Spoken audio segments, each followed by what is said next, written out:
वाह वाह वाह, देखो कितना गंदा आर्टिस्ट है, कितनी गंदी गंदी ड्राइंग बनाता है, नंगे नंगे लोगों को बनाता है। इसको तो शर्म नहीं आती है, तो बेशर्म है एक नंबर का। कैसी अपमानजनक बातें कर रहा लड़का, ये अश्लील है ये लोना। आपको भी यही सब सुनना पड़ता है जब आप कोई न्यूड आर्टवर्क्स अपलोड करते हो अपने इंस्टाग्राम पे या कहीं भी, या आप जब भी कोई न्यूड आर्टवर्क्स प्रैक्टिस करते हो तो भी आपको ये सब लोगों के बारे में, लोगों के ओपिनियन सुनने पड़ते हैं, लोग आपको जज करते हैं गलत तरीके से। तो आज की इस वीडियो में हम देखेंगे कि हम न्यूड आर्टवर्क्स को जो है कैसे बना सकते हैं, ये क्यों ज़रूरी है और क्यों इम्पोर्टेंट है आर्टिस्ट के लिए इसको बना पाना, और कैसे हम ऐसे लोगों के साथ डील करें जो उस तरह के आर्टवर्क्स को जो है गलत समझते हैं या फिर आपको जज करने की कोशिश करते हैं गलत तरीके से। और मेरे पास बहुत से स्टूडेंटों के मैसेज आते हैं कि सर न्यूड आर्टवर्क्स को बनाना ज़रूरी है, या इसको बनाना चाहिए या नहीं बनाना चाहिए। सो इसी के बारे में आज हम डिस्कस करेंगे और बहुत सारी इन्फॉर्मेशन आपको इस वीडियो से मिलेगी कि न्यूड आर्टवर्क्स क्यों ज़रूरी हैं, क्यों बनाने चाहिए, किस तरह ऐसे लोगों को कैसे डील करना है, स्पेशली हमारे पेरेंट्स को कैसे हमें डील करना चाहिए कि हम इस तरह के आर्टवर्क्स बना रहे हैं, और इसके बारे में थोड़ा सा और डिस्कशन करेंगे। सो वीडियो को पूरा देखना, वीडियो बहुत ज़्यादा नॉलेजेबल होगी, बहुत सारी इन्फॉर्मेशन आपको जो है इस वीडियो से मिलेगी। तो सबसे पहले हम देखते हैं कि जो न्यूड आर्ट होती है ये क्या होती है, बेसिकली न्यूड आर्ट होती क्या है। पहले तो हमें ये पता होना ज़रूरी है, हमारे फंडास क्लियर होने चाहिए कि न्यूड आर्ट होती क्या है। देखो न्यूड आर्ट क्या होती है, बेसिकली कोई भी हम पर्सन या मॉडल्स, अगर हम लाइव मॉडल कर रहे हैं या हम फ़ोटो में से उसको ड्रॉ करके बना रहे हैं, तो बेसिकली एक पर्सन है जो पूरी तरीके से न्यूड है, आपको उसको ड्रॉ करना है। हम क्यों ड्रॉ करते हैं, ऐसा हम क्यों करते हैं, उसको कपड़े में भी तो ड्रॉ कर सकते हैं ना। तो कपड़े में क्या होता है ना, आपको एक्चुअल जो फॉर्म होती है ना ह्यूमन की, वो आपको पता नहीं चलती, आपको उसकी अनॉटमी की, उसकी जो रिदम है, ठीक है। अगर कोई हाथ है, ये हाथ में ही जो फॉर्म है इस तरीके से ऐसे होके जा रही है, कपड़े में एक्चुअल फॉर्म नहीं पता चलेगी। जब ये हाथ में ही शर्ट नहीं होगी तभी आपको एक्चुअल फॉर्म पता चलेगी। उसके बाद जब आप कोई फॉर्म बना लेते हैं तो कपड़े को हम उसके ऊपर पहनाते हैं। जैसे कि अगर हम रियलिटी चेक की बात करें, यहाँ पे रियलिटी की, हम ह्यूमंस क्या है, हम कपड़े पहन के तो पैदा नहीं हुए थे, हम न्यूड ही पैदा हुए थे। तो जब आप किसी ह्यूमन को ड्रॉ कर रहे हो, आपको एक्चुअल में ह्यूमन को बनाना सीखना है, ह्यूमन को आपको बनाना आना चाहिए। तो उसके लिए आपको सबसे पहले न्यूड को ड्रॉ करना होता है। उसके ऊपर जब हम कपड़े पहनाते हैं तो जो हमारे कपड़े होते हैं फिर वो एक्चुअल में जो है सही से दिखते हैं हमें, उस फॉर्म के ऊपर जो कपड़ा चढ़ा हुआ होता है। अगर मैं यहाँ पे, ठीक है, इस तरीके से रखूँ यहाँ पे, ठीक है, कोई डंडा या फिर हाथ रखूँ और इसके ऊपर मैं कोई कपड़ा रख देता हूँ, तभी आपको जो है उस कपड़े में कहाँ से फोल्ड आ रहे हैं, उस जो ह्यूमन की बॉडी में कैसे कैसे उतार चढ़ाव होते हैं, इस तरीके से जो रिदम होती है, ये जब कपड़ा रखते हैं उसके ऊपर कहाँ पर कैसे फोल्ड आ रहे हैं, उसकी नॉलेज आपको तभी होगी जब आपको वो पहले आपने वो जो उसका न्यूड वर्क होगा वो आपने किया होगा, उसके ऊपर फिर हम उसको कपड़े पहनाते हैं। जैसे कि रियलिटी में भी होता है, रियलिटी में हम पहले ही कपड़े नहीं पहन के पैदा हुए थे, हम पहले न्यूड हुए थे, उसके ऊपर फिर हम कपड़े पहनते हैं। तो यहाँ पे आर्टवर्क में भी हम एक रियलिटी बेस पे चलते हैं कि रियलिटी जो है कि हम न्यूड बनाते हैं, फिर उसके ऊपर उसको कपड़े को पहनाते हैं, उसके कपड़े को पहनाते हैं। अब बिगिनर्स में मैंने क्या गलती देखी है कि वो क्या करते हैं कि एक फिगर बनाई, उसके साथ साथ में ही वो कपड़े बनाने की कोशिश करते हैं उसको। तो क्या होता है ना, वो सही से फॉर्म नहीं बैठ पाती है कपड़े की, जो ह्यूमन की बॉडी होती है उसके ऊपर सही से कपड़े की वो नहीं, रिदम नहीं बैठ पाती, कपड़े की फॉर्म नहीं बैठ पाती, बिकॉज उन्होंने पहले उसको न्यूड सही से नहीं बनाया, उनको न्यूड की नॉलेज नहीं है, फिगर की नॉलेज नहीं है उनको, फिगर की, ठीक है, और वो साथ साथ में ही कपड़े पहना देते हैं। तो इस चक्कर में थोड़ा सा प्रपोर्शन जो है मिस आउट हो जाते हैं वहाँ पे। तो इसलिए बहुत ज़्यादा इंपॉर्टेंट होता है बिगिनर्स के लिए न्यूड की स्टडी करना, ठीक है, ताकि फिगर की जो हमें नॉलेज है वो अच्छे से हो जाए। साथ में जो हम कुछ इमेजिनेशन से ड्रॉ कर रहे हैं, इमेजिनेशन से ड्रॉ करना बहुत ज़रूरी है। आपको कुछ भी ड्रॉ करना है तो आपको इमेजिनेशन से उसको ड्रॉ करना आना चाहिए। अगर आप कहीं भी एनिमेशन की जॉब लेने जा रहे हो या कुछ भी ऐसा काम है जहाँ पे आपको ड्राइंग करनी है, तो उसके लिए आपको ह्यूमन की फिगर की नॉलेज होनी चाहिए। अगर आपको ह्यूमन बनाना आना चाहिए, ठीक है, उसके अंदर आपको अनाटॉमी की नॉलेज होनी चाहिए। सो ये सारी नॉलेज कैसे होगी, ये आपको न्यूड्स के ज़रिए ही, न्यूड की स्टडी के ज़रिए ही होगी। उसके बाद क्या आता है, स्केलेटन हो गई हमारी, ठीक है, मसल्स हो गई, हमें उसको भी ड्रॉ करना सीखना होता है। अब इसमें जब हम स्केलेटन ड्रॉ कर रहे हैं या हम जब मसल्स को ड्रॉ कर रहे हैं, तब तो हमें कोई क्रिटिसाइज़ नहीं करेगा कि यार आप तो न्यूड क्यों ड्रॉ कर रहे हो, जबकि देखा जाए तो वो तो और भी ज़्यादा न्यूड है ना। अगर आप स्केलेटन ड्रॉ कर रहे हो तो स्केलेटन क्या है, ये बॉडी क्या है, ठीक है, बॉडी के ऊपर जो चमड़ी है वो स्केलेटन का कपड़ा हुई ना, और जो मसल्स जो है हमारी वो स्केलेटन का कपड़ा हुई, और मसल्स के ऊपर हमारी जो है स्किन वाली ये आ जाती है, स्किन आ जाती है हमारी। तो वो क्या हुई, वो भी तो स्किन भी तो हमारा कपड़ा हुई। लेकिन जब हम बोन्स बना रहे हैं या जब हम मसल्स सिर्फ बना रहे हैं तब तो हमें कोई क्रिटिसाइज़ नहीं कर रहा। तो इसमें क्या चीज़ आ रही है यहाँ पर, इसमें आ रही है हमारी माइंड की जो सोच है, क्योंकि हम न्यूड को गंदा समझते हैं लेकिन मसल्स को, स्केलेटन को उस वे में हम गंदा नहीं समझते। हम बात को कहाँ से कहाँ ले जाते हैं, और वो चीज़ आप समझ रहे हो कि मैं किस तरफ इशारा कर रहा हूँ कि समझ रहे हो, समझ रहे हो आप, समझ रहे हो ना। लोग किधर की तरफ चीज़ों को लेके चले जाते हैं सिर्फ न्यूड को देखकर, जबकि मसल्स को देख के और स्केलेटन को देख के लोग नहीं बोलते, क्योंकि वो तो अगर देखा जाए तो वो तो फिर न्यूड इंटू 100 हो गया। अगर इस हिसाब से अगर हम लॉजिक लगा के तो क्रिंज इंटू 100 हो गया। तो आपका कंटेंट तो क्रिंज इंटू 100 हो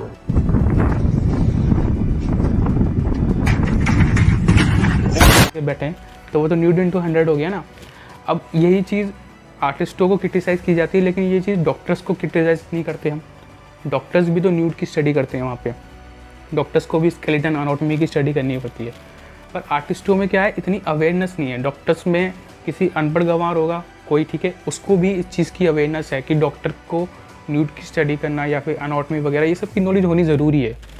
लेकिन यहाँ पे जो आर्टिस्ट हैं, आर्टिस्टों में इतनी अवेयरनेस ही नहीं है कि एनाटॉमी भी कुछ होती है, स्केलेटन भी हमें लर्न करने पड़ते हैं। जब मैं किसी स्टूडेंट को पढ़ाता हूँ तो लोग क्या सोचते हैं कि स्केलेटन भी हमें बनाने पड़ेंगे क्या, इसका क्या काम है, या एनाटॉमी या मसल्स इसका क्या काम है ना। लेकिन जब हम धीरे धीरे आगे बढ़ते तब हमें चीज़ें पता लगती हैं कि एज एन आर्टिस्ट ये क्यों ज़रूरी है। आपको एक एक हड्डी का नाम याद करने की ज़रूरत नहीं है हमारी लाइन के अंदर, लेकिन आपको बेसिक फॉर्म की अंडरस्टैंडिंग होना बहुत ज़रूरी है अगर आपको ह्यूमन फिगर्स की स्टडी करनी है। ये अपने आप में एक कॉम्प्लेक्स सब्जेक्ट होता है, तो उसको थोड़ा सा डॉक्टर की जितनी तो हम एनाटॉमी नहीं लर्न करते, लेकिन हाँ जितना हमारा काम चल जाए, हम फिगर्स को ड्रॉ कर लें अच्छे से, इमेजिनेशन से उसको अच्छे से ड्रॉ कर पाएँ, अपनी कंपोजिशन सही से कर पाएँ। सो उसके लिए एनाटॉमी इंपॉर्टेंट होती है, और एनाटॉमी के लिए साथ साथ न्यूड आर्टवर्क जो होते हैं वो भी हमारे इंपॉर्टेंट हो जाता है, वो भी सारा उसी के अंदर आ जाता है फिर। सो ये सारी चीज़ें होती हैं, इसलिए हमें जो है न्यूड के आर्टवर्क्स को जो है बनाना ज़रूरी है। अगर हमें कोई भी फिगर बनानी सीखनी है, अगर आप फिगर बनानी सीखना चाहते हो तो आपको न्यूड की स्टडी कंपलसरी है, वो आपको करनी ही पड़ेगी, आप उसको स्किप नहीं कर सकते किसी भी हालत में। जैसे कि अगर मैं एग्जांपल दूँ, एक स्कल्पचर्स जो होते हैं हमारे, या फिर आप देख सकते हो कि मैनिक्विन्स जो होती हैं, इनके जो किसी भी आपको दिख जाएंगे कपड़े की दुकान के बाहर, तो वो भी न्यूड्स होती हैं, उनके ऊपर कपड़े पहना जाते हैं। ऐसा नहीं होता कि उनको पहले से कपड़ों के साथ ही बना दिया जाता है कि आर्टिस्ट क्या सोचता है जब वो कोई न्यूड आर्टवर्क बना रहा होता है, और दूसरे लोग क्या सोचते हैं, उनकी सोच में क्या डिफरेंस होता है वो मैं आपको बताता हूँ। सोच में ये डिफरेंस होता है कि जो आर्टिस्ट जो ड्रॉ कर रहा है, ठीक है, कोई लाइव मॉडल है उसमें से वो ड्रॉ कर रहा है, तो उसके माइंड में उस तरह के ख्याल नहीं होंगे। बिकॉज क्या होता है कि जब आप ड्रॉ कर रहे हो, आप बना रहे हो, तो आपका ध्यान ड्रॉ करने पे, आपका ध्यान है फॉर्म के ऊपर, आपको कैसे बना रहे हो उस चीज़ को, ठीक है। एक साथ दो थिंकिंग माइंड में नहीं आ सकती, उस तरीके से माइंड आपका नहीं चलेगा, या उस तरीके की थिंकिंग नहीं आएगी आपके माइंड में जब आप कुछ ड्रॉ कर रहे हो, क्योंकि आपकी सारी एनर्जी, आपकी सारी थिंकिंग उस फॉर्म को कैप्चर करने में लगी हुई है, ना कि आपकी थिंकिंग वहाँ जा रही है। लेकिन जो आदमी देख रहा है, ठीक है, जो व्यूअर है, जो देख रहा है, उसके माइंड में इस तरह की थिंकिंग आ सकती है, क्योंकि वो वहाँ पे ड्रॉ नहीं कर रहा, वो वहाँ पे क्रिएट नहीं कर रहा है। जब आप कुछ क्रिएट कर रहे होते हो तब वहाँ पे आपकी वैसी थिंकिंग नहीं आती है।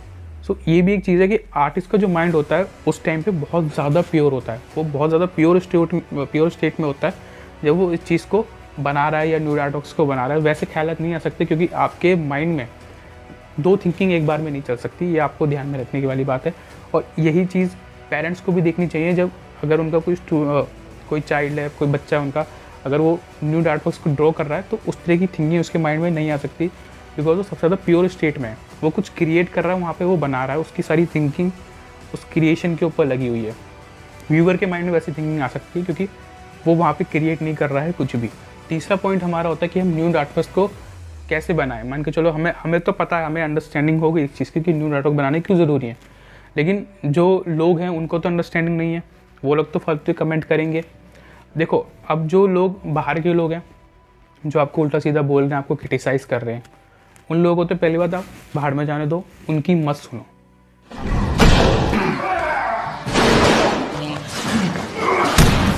माफ करना होगा। आपको अपनी आर्टवर्क्स को इम्प्रूव करना है, आपको आगे बढ़ना है, तो आपको उनकी तरफ ध्यान नहीं देना पड़ेगा। दूसरी बात, आपके जो फ्रेंड्स हैं, आपकी जो फैमिली है, अगर वो आपको क्रिटिसाइज़ कर रही है तो वहाँ आपको थोड़ा ध्यान देने वाली बात है। वहाँ आपको क्या किस तरीके से डील करना है इन लोगों से। सबसे पहले तो आपको जो आपके फ्रेंड्स और फैमिली है उनको आपको समझाना है, ठीक है। पहला स्टेप तो आपका ये होगा कि आप उनको समझाएं कि न्यूड आर्टवर्क्स बनाने क्यों ज़रूरी हैं। देखो, इंसान आया था वो भी न्यूड ही आया था ना, पैदा होके, वो कपड़े पहन के तो नहीं आया था। तो आपको पहले उन्हें समझाना पड़ेगा।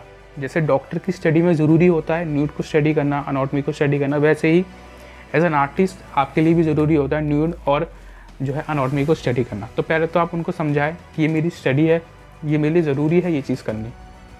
उसके बाद अगर फिर भी उनको ये चीज़ समझ में नहीं आ रही है तो आप क्या कर सकते हो।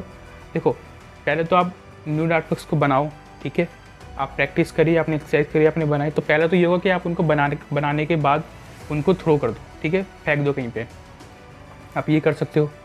दूसरा, अगर आप अपने आर्टवर्क्स को फेंक नहीं सकते तो उनको कहीं छुपा के रखो। ज़रूरी नहीं है दिखाना, ज़रूरी नहीं है कि आप अपलोड ही करो, दुनिया को दिखाओ लाइक्स के लिए, शेयर के लिए। आप अपना बनाओ, अपना छुपा के रख दो। अगर आपको दिक्कत हो रही है किसी को दिखाने में तो नहीं है ज़रूरी, आपकी स्टडी हो रही है, बस दैट्स इट, इतना ज़रूरी है, ठीक है। आपकी स्टडी हो रही है, बात ख़त्म, आप उसको छुपा के रख दो, कहानी ख़त्म हो जाती है। लेकिन तीसरी चीज़ आप क्या कर सकते हो, अगर आप ये स्टेप्स भी फॉलो नहीं कर सकते, ना आप फेंक सकते हो ना आप छुपा सकते हो, तो आप क्या करो कि आप न्यूड की स्टडी को किस तरीके से करो। आप जो मेन एरियाज़ होते हैं, जो मेन पार्ट्स होते हैं मेल के फीमेल के, आप उनको थोड़ा सा ब्लरी बना दो, ठीक है। थोड़ा सा ब्लरी बना सकते हो उनको, ये चीज़ आप कर सकते हो वहाँ पे। साथ साथ में तीसरा क्या कर सकते हो आप, तीसरा भी ये ऑप्शन कर सकते हो कि आप जब भी न्यूड आर्टवर्क्स बना रहे हो तो पहले उनको बनाया, न्यूड आर्टवर्क्स को बनाया, उसके बाद उनको अनाटॉमी में चेंज कर दो, या आप स्केलेटन की स्टडी करो, आप मसल्स की स्टडी करो। जो मसल्स होती हैं, जो स्केलेटन्स होते हैं, उनकी थोड़ी बहुत स्टडी कर लो और फिर उसके बाद मसल्स की स्टडी कर लो। उसके बाद आपको कोई कुछ कहेगा नहीं, या तो आप ये कर सकते हो, ठीक है, या तो फिर आप न्यूड आर्टवर्क बनाने के बाद उसको थोड़े बहुत क्लोथ्स पहना सकते हो, ठीक है। आपने स्टडी करी न्यूड की, उसके बाद उसको क्लोथ बना दो, बस ये आप कर सकते हो। या फिर आप जो मैंने आपको बताया मसल्स की स्टडी करो, मसल्स बनाओ, ठीक है, मांसपेशियाँ बनाओ जो होती हैं हमारी, उससे भी आपकी न्यूड आर्टवर्क्स की बहुत अच्छी स्टडी हो जाएगी। आपको अगर न्यूड आर्टवर्क्स बना रहे होंगे इमेजिनेशन से, क्योंकि आपको मसल्स की नॉलेज होगी, आप इजीली बना दोगे उसको, आपको कोई दिक्कत नहीं होगी इस तरीके से। यही सारी चीज़ें थी, यही सारी इन्फॉर्मेशन थी जो मुझे आपके साथ शेयर करनी थी, ठीक है। बहुत स्टूडेंट मुझे मैसेज करते रहते थे कि सर न्यूड आर्टवर्क्स बनाने चाहिए, नहीं बनाने चाहिए, इस पर भी आप एक वीडियो बना के डालो। सो अब ये वीडियो आप देख सकते हो, आपको इससे इन्फॉर्मेशन मिलेगी। तो गाइस, इस वीडियो को जो है अपने सभी आर्टिस्ट दोस्तों के साथ शेयर जरूर करना, क्योंकि बहुत इंपॉर्टेंट वीडियो है। और एक स्टेप और बताता हूँ, अगर आपके माँ बाप जब भी नहीं समझ रहे हो तो आप ये वीडियो अपने पेरेंट्स को दिखा सकते हो एक बार, ताकि वो और अच्छे से अंडरस्टैंड करें चीज़ों को। उसके बाद क्या कर सकते हो, आप ये वीडियो अपने सभी आर्टिस्ट दोस्तों को दिखाओ। आपको अगर कोई क्रिटिसाइज़ कर रहा है न्यूड आर्टवर्क के लिए, आप उसको भी ये वीडियो दिखाओ, ताकि उसको भी समझ में आए कि ये क्यों ज़रूरी है, ठीक है। उसकी भी माइंड से थिंकिंग जो है, जो हम गंदी सोच रखते हैं किसी आर्टिस्ट के लिए कि उस तरह का आर्टवर्क क्यों बना रहा है, वो चीज़ निकले पहली बात तो इस वीडियो को आप ज़्यादा से ज़्यादा शेयर ज़रूर करें, ताकि ज़्यादा से ज़्यादा लोगों तक ये अवेयरनेस फैले न्यूड आर्टवर्क्स को लेके। साथ साथ में आप वीडियो को लाइक करें अगर आपको वीडियो पसंद आई है तो, और चैनल को सब्सक्राइब ज़रूर करें। इस तरह की और भी वीडियोज़ मैं आगे भी आपके लिए लाता रहूँगा। और कोई भी आपकी प्रॉब्लम हो आर्ट से रिलेटेड, आप कमेंट सेक्शन में मुझे बता सकते हैं। So thank you for watching guys, keep supporting, keep loving. हमेशा एक बात याद रखना कि art is not about only doing fun and मस्ती, art is a pure study.